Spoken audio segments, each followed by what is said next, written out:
I'm Mrs. Princey, Associate Professor in Mental Health Nursing.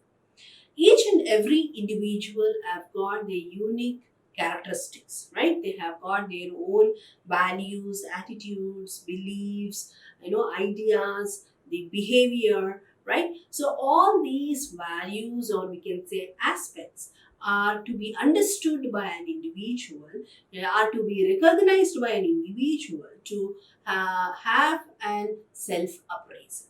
So these aspects are going to have an impact not only on our own self but also on the other individual. We have got a model which is helpful for us to be aware about our own self. We can call it as the self awareness. The name of the model is the Johari Window.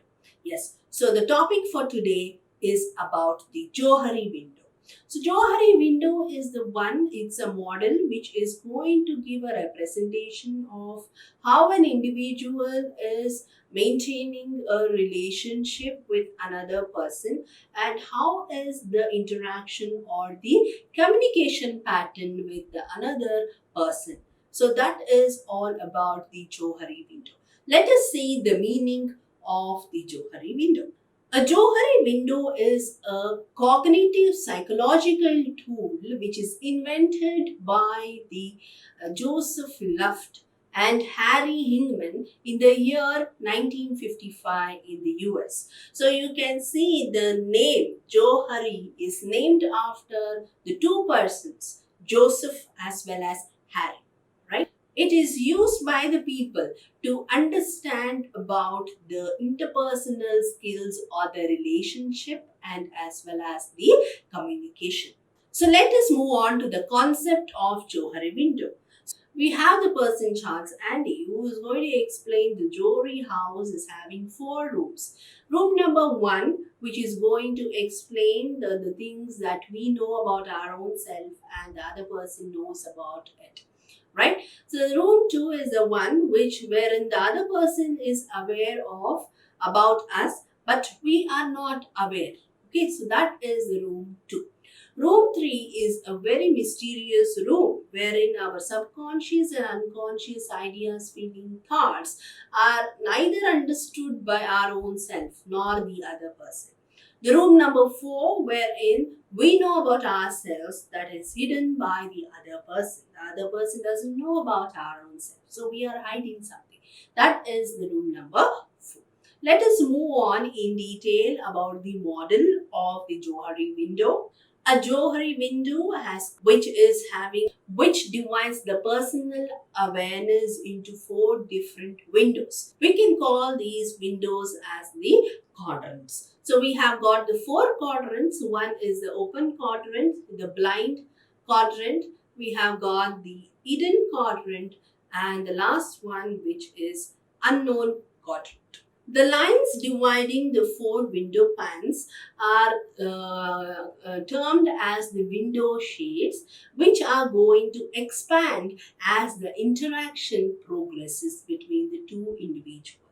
So let us see in detail. Here in the image you can see the 4 windows which is being separated by the window lanes. Okay, the first quadrant we have the open quadrant which describes about the things which we know about our own self and the other person knows. The second quadrant is a blind quadrant wherein the other person knows about our own thoughts and feelings but we aren't aware of it.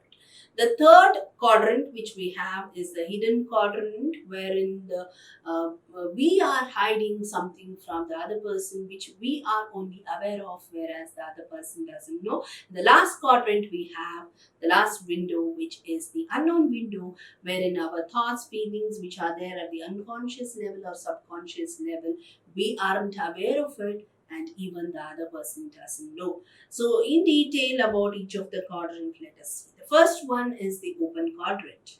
As I told you, the open quadrant includes the aspects which I know about myself and the other person knows about it. Okay, for example, I know my name and so the other person also knows what my name is. Okay, maybe the other person may go in detail, they may, view my website or my account to knowing more about my own self. Right? So here, the details, it's not only related to the knowledge aspect, but in terms of our attitude, feelings, emotions, wants, motives, needs, and desires, which are known to our own self as well as the other person. When I meet a new person for the first time, he may know very minimally about me. But as and when the interaction process or the communication and the relationship grows between me and the other person, the window pane or the size of the open quadrant will increase to the right side as well as the downward direction, increasing the size of the open quadrant, which depicts that there is an improvement in our relationship or the interaction process, because we try to understand each other, try to know each other. So that is about the first quadrant, which is the open quadrant. The next quadrant is the blind quadrant. So here in the blind quadrant, wherein the aspects which the other person knows about me, wherein I doesn't know about myself, right? Say for example, there are two people. Okay, we are eating in a restaurant. So unknowingly, there are some food particles onto my face, right? So the other person, for example, you can look at my face, you can identify there are some food particles on my face. So what is this? You know about me, which I don't know, right? So I don't know, I'm not aware that these particles are, are on me, whereas you know it. Okay, say for example, again, you tell me that, there are some food particles which are there onto your face, right? So it is an interaction which is happening. You give me the awareness about myself. So what happens to the open quadrant? The open quadrant will move to the right. There is an increase in the open quadrant size, which shows the interaction process or the improvement of the relationship. The third quadrant, which is the hidden quadrant. So here in the hidden quadrant, as the name says, hidden. Okay, there are few aspects which I know about my own self, wherein you don't know. Yes, I know about my thoughts, my feelings, my behavior, my motives, needs, desires, whereas you don't know about it. Say, for example, I have not told you, I have not mentioned anywhere in any of the website that I love an ice cream which is no strawberry flavored. Unless and until I communicate to you that I love this strawberry flavored ice cream, okay, what happens to the quadrant? So there is an increase in the, the downward direction. There is an increase in the open quadrant size. The down part, the third quadrant, which is the hidden quadrant, there is a decrease in the size of the hidden quadrant. So what is this? I am communicating what I know about myself, thereby increasing the size of the open quadrant, or revealing the certain feelings, thoughts, motives, desires about me to you, wherein the interaction process will improve. This process of sharing the hidden feelings or ideas is called as the self disclosure. So unless and until I disclose about myself, you are not aware about it. Okay, so the next or the last quadrant, which is the unknown quadrant. So what is this unknown quadrant? We have got many ideas, thoughts, motives, desires, needs, which are stored in the unconscious level or the subconscious level of the mind, which we don't know, we aren't aware about it, nor the other person is aware about it. Say for example, the previous night, yesterday, I had a dream, right? So I come and I start communicating it, right? This is what my dream is all about. So I try to understand, even the other person, that is you, try to find out the meaning behind the dream. So what is this? Both of us are not aware about the dream. So it is a new situation which is there in front of us, which we need to face, wherein both of us are not aware of it. Okay, so this facing of new situation, again, it gives us a pace to understand each other, to know about the unknown facts or feelings about our own self. Right, so this is about the four quadrants or the model of the Johari window. So here again you can see the image, right? So I have got the model of the Johari window.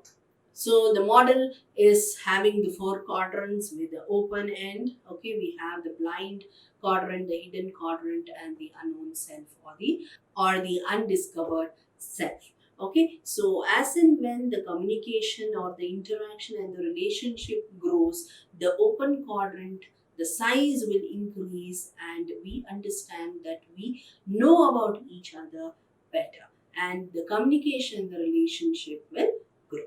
So this is very much important in the field of psychiatric nursing. Why it is important is we interact with the patient, right? So when we interact with the patient, there are many times that the nurse may try to understand the patient, that the client may share his feelings, he may not share, he may hide certain things, right? There are times that he may reveal few things. So we are trying to understand the patient, which will help us in the diagnosis as well as the treatment of the condition. So very, very important to understand and develop that kind of a relationship with the patient and rapport, and the patient will develop the trust so that he will share all his feelings. We become aware about not only the patient but about our own self, which will help in the self appraisal of our own self and the other person. Hope you all have understood the topic.